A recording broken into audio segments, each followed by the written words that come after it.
I do think Ofsted could do an awful lot more in relation to safeguarding policies.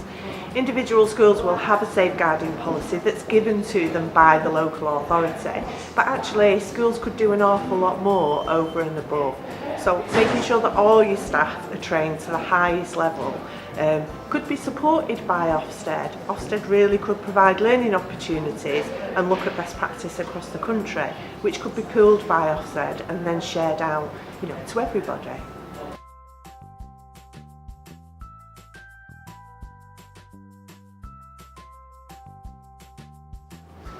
I think in schools what we first have to identify is what vulnerable actually means, and does it mean the same thing to everybody who works in that school community.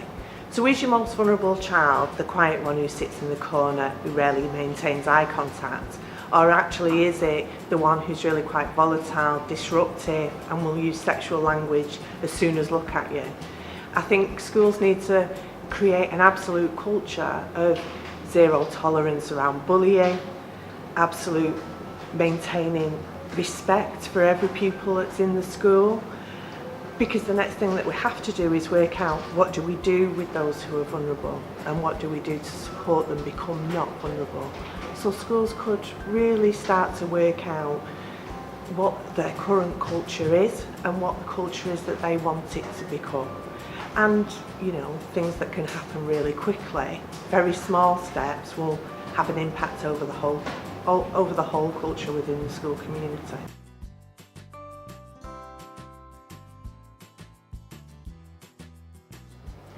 I think one of the things that we used to do as a team, we would deliver sex and relationship education to all year 9s across the local authority. So that what we were confident was that all year 9 pupils in the same year all got the same information. I think best practice sharing with schools around the corner to you would be really good, because your pupils are almost exactly the same. There was one exercise that we used to do which we called Perfect Partner, and we did it with year 9 pupils, and we segregated the genders, and the girls would sit together, the boys would sit together, and we asked them to draw their perfect partner. The girls would do a boy band haircut, probably have an ear piercing or an eye piercing in their eyebrow. They'd have a 6-pack, but down the side they'd write things like kind and sweet. The year 9 boys would usually draw girls, and girls who had their mouths closed for talking but open. They would have long skirts on when they were coming to meet your mum and no skirts on when they were with you.